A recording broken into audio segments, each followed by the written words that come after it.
Hello and welcome back. Today I'm just going to be sharing with you a couple of different flavorings that we use, different combinations for our second ferment of kombucha. So if you're not familiar with kombucha, this is what ours looks like. You can see the SCOBY or mother up on top floating there. It's a pretty thick one. I could separate it and get two out of here, but we're just going to keep with the one for now. But what you do is it's a fermented tea and you can brew it at home. Which is what we do, and then that way we kind of can pick and choose and just do different flavorings as we like. So in today's video, I'll be sharing with you some of our favorite and some new to us flavorings that we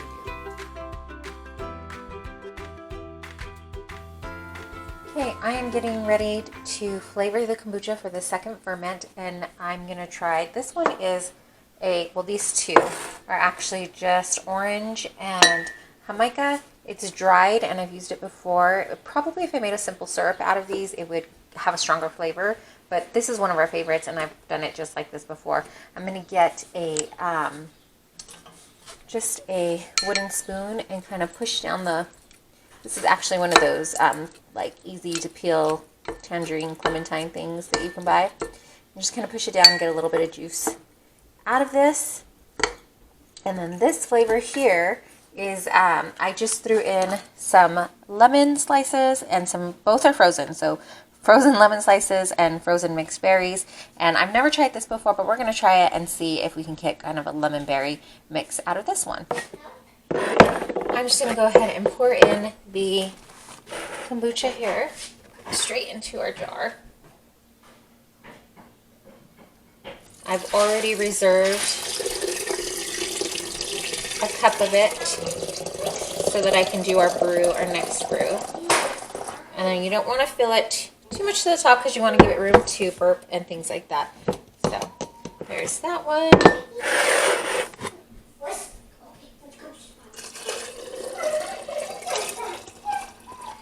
Ooh, that's probably a little too much in there. Let's see if it'll go down a little. Yeah, that should be okay.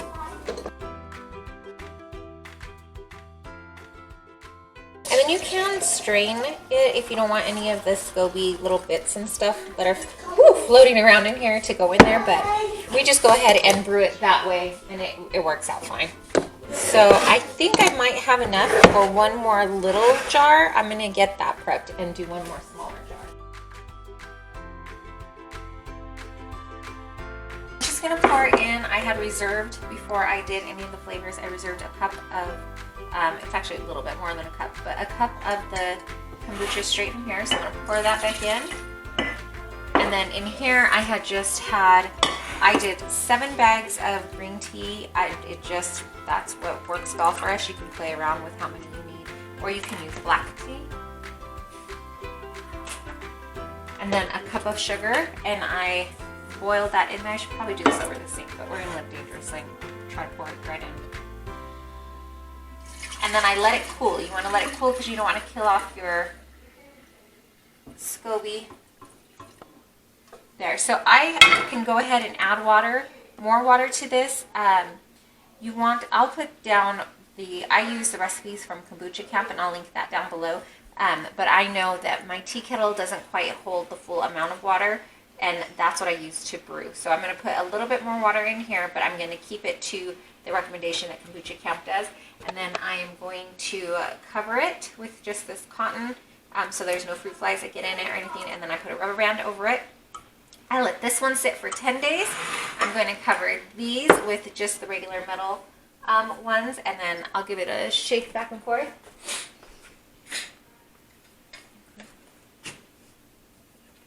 So I close it all the way and I give it just a stir, and then I open it back up a little because you don't want it too tight, otherwise if it ferments too much it could explode.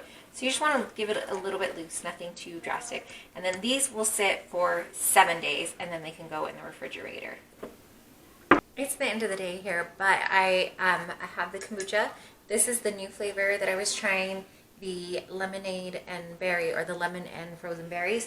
So I poured a little bit in my jar here and I'm going to taste it.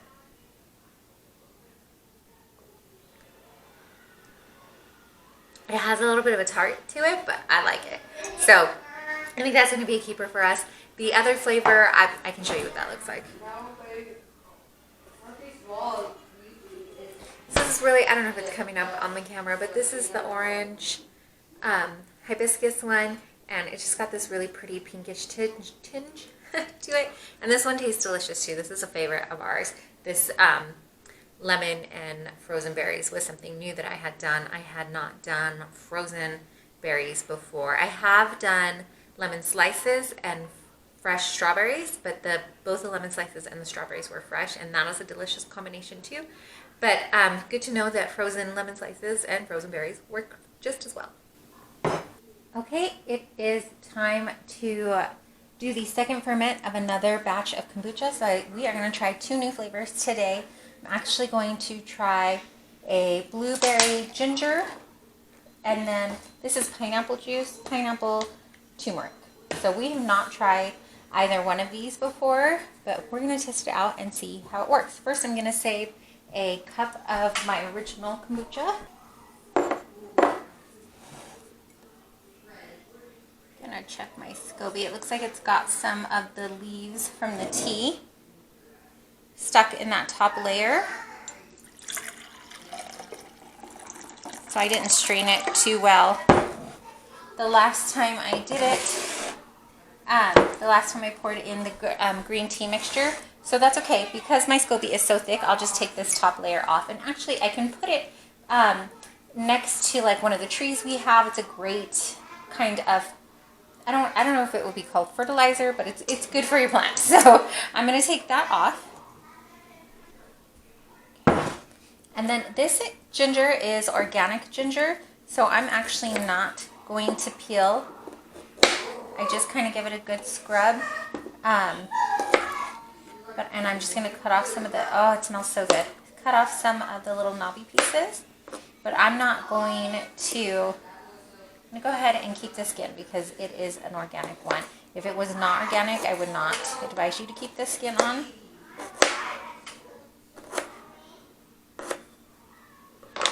I'm going to keep it on and see what it does to the flavor. I'm just going to put a couple pieces in here. See.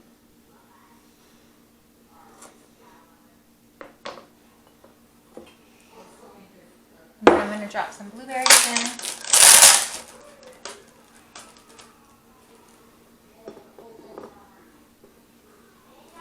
Now you could totally juice this before and put it in, and it may add more flavor, but quite frankly, I'm too lazy. But I am going to take a wooden spoon and just kind of muddle it a little and get these blueberries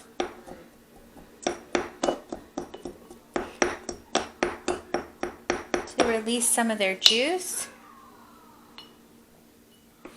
And then I will fill it.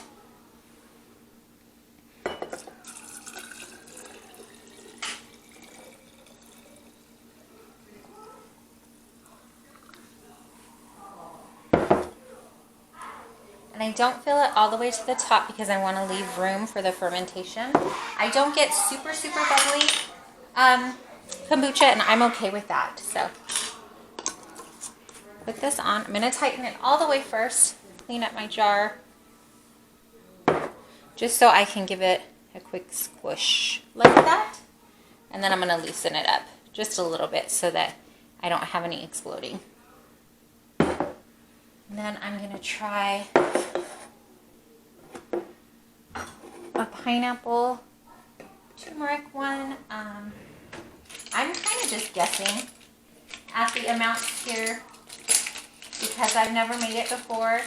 I don't know if it's one that we'll like, but that's kind of one of the fun parts of kombucha, making homemade kombucha. You can flavor it however you want and try different ones out. And if you don't like it, you don't have to drink it. So this is a 1/4 teaspoon of turmeric. And then I will pour in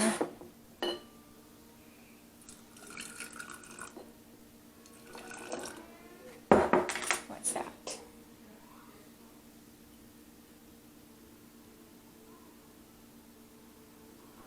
And I will pour in the kombucha. And this time I'm going to kind of keep my hand here because I don't want my SCOBY to go into my second ferment. So I'm just going to keep it close by. Oh, what a pretty color that made.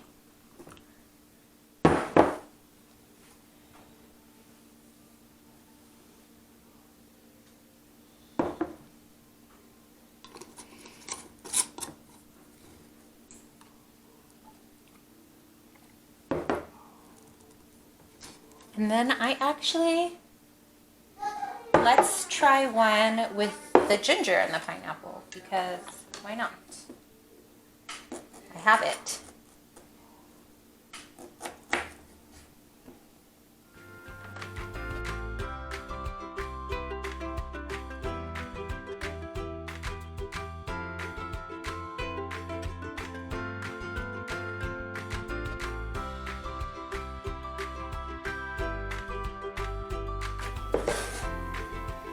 Here I'm writing on the lid with a dry erase marker. I put that on there so I know which flavor is which, and then it washes right off.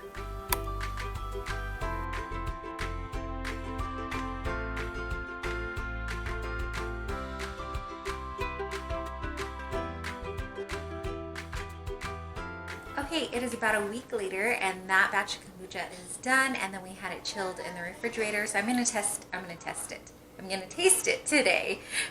This one is the blueberry ginger, and this is what it came out looking like. You can kind of see little bits down there. It's a really pretty color. So I'm gonna just take a little sip.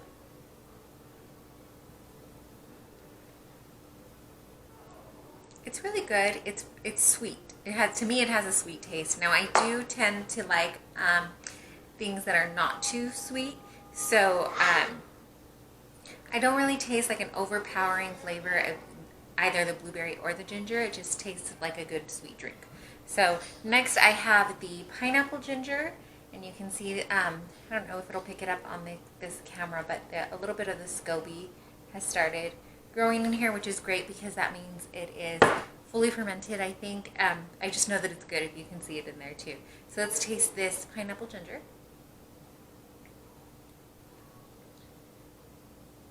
This one's really good. To some, you can see, I keep smelling it because you can really smell the pineapple in here. When you bring it to your nose, you can smell that pineapple, that fresh pineapple smell, and it smells really good.